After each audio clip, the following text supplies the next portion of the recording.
Awesome. All right. Thanks, man. Hey, let's go grab coffee.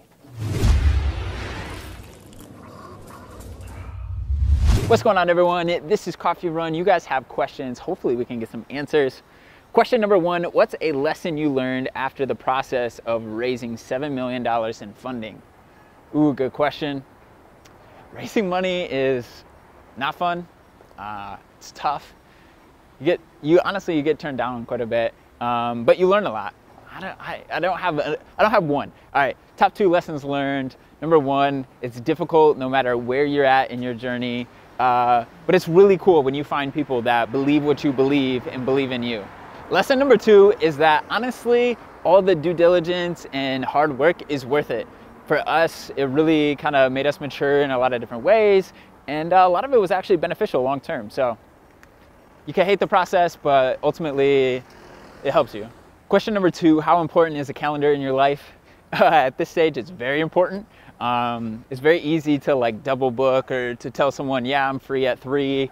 If you don't have it in your calendar at this point, like I have a lot of people reaching out and I have a lot of things that I want to do and don't want to do, and having a calendar, having that structure is really important. And with travel, I mean, it's that much more important. So my wife, she'll schedule things into my calendar. She has access to my calendar to know when I do and don't have something coming, because honestly, I forget quite a bit, or I forget to tell my wife like, oh, hey, I have a dinner tonight. Or like last week I had a dinner, I forgot to tell her, and so when I didn't show up at like 7:30, she looked and saw that I was at a dinner. All right, question number 3, thoughts on voice, Alexa, Google Home, etc. You know, I've been a little bit disappointed with the utility of voice.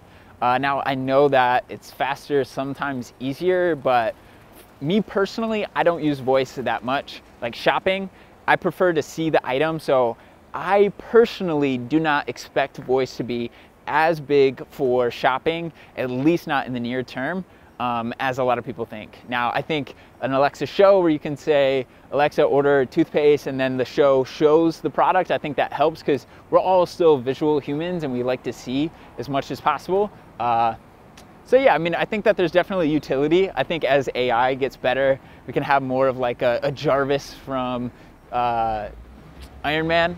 I don't know. I personally, not the biggest on it, but we'll see what happens. Question number 4, were you always an entrepreneur or did you become one? I think that I became one. So I have a bunch of friends that were the classic, like, oh, I was selling candy when I was 3 years old at school or whatever. That was definitely not me. I've never been someone that really cares about money. I've always felt like I was an inventor though. I always wanted to create stuff. I always liked ideas and the creativity. And so yeah, when I became an entrepreneur was when an entrepreneur came, spoke in a class, and basically shared his examples of how he made money in college. I needed money, and so I was like, okay, you know, I can do something like that. And yeah, then app ideas, and I taught myself how to code, and here we are. So I'd say now I'm an entrepreneur, and I'm someone that can see the opportunities to make money, you know, all around. But I definitely did not grow up to be one. So if that is not you, no big deal. Question number 5, how do you get new hires up to speed quickly? So it's been a process. Once we got started initially, we did not have a good onboarding process, and we really just threw people in. Like, that was pretty much it. We said, hey, go read these blog posts. I don't think we had a podcast at the time. We just said, hey, get started, follow along. Now we have like a pretty good onboarding process that we get a lot of good feedback on. So we have everything scheduled out. We have this thing called Lessonly, which is kind of like a course for onboarding to the company. We get to learn about me, the story, the company, your role, different roles. You meet with different people that are in your department and other departments.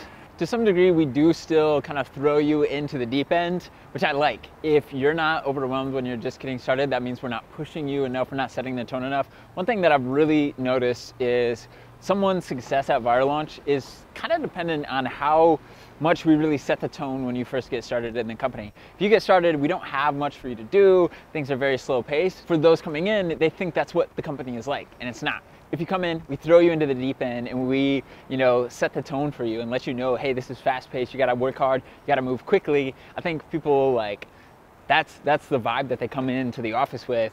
And I don't know, I think it's really important. So onboarding, super important, but you gotta figure out what is good for your culture. And honestly, at 5 people, 10 people, you probably won't have everything that a company at 70 people does. Okay, so my question for you is, who are you using for voice? Are you using Google, Alexa, Siri? I prefer Google because I love the continuity. You ask a question, Google gives an answer, and you can ask a follow-up question and it understands the context. I love that. But who are you using and what do you think about the future of voice? This has been Coffee Run. Thanks so much. We'll see you guys next time.